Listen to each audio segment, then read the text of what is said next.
ngivakashele ekhaya lomphefumulo okhulumayo u-Andiswa ngisuka eShowe. Ngafika ngaba nesibonakaliso ngaphupha ugogo ehleli namanazaretha wayengayelona unazaretha nkathamba emhlabeni. Ehleli namanazaretha emthonjeni bonke abanye abantu bedlula yena engadluli. Ehleli lapho ngaze ngamshiya nami lapho. Ngase ngitshela omunye umngane wami wasesiGumede khona la. Wathi ayi wamngane ukufika ekhaya lomphefumulo ubone ukuthi kuzokwenzakalani. Sasa siyezayo ngoSeptember seza la ekhaya lomphefumulo ngahamba ngafika ngabikela umshumayeli wayekhona ngase ngibuyele emuva. Kwathi ngo-October ngayeJudia wathi umngane ayi awufike ukunikele ubanikele ngamathikithi. Nganikela ngamathikithi ngaqala lapho ngabona ngisho nokhokho engangakaze ngabona beyiveza nje emva kokuthi ade nginikele mhlawumbe kuphela insuku ezimbili.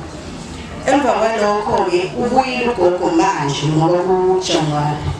Wabuya wathi mntanami ngicela uthathe nawo 300 ungathi wayehleli khona la ekhaya lomphefumulo bese uya ekhaya lomphefumulo ufike unginikelele ngisengikhathele ukuhlala emzini yabantu ngicela ngifake emndenini wami ngikhona ngongilethela namhlanje. Amen.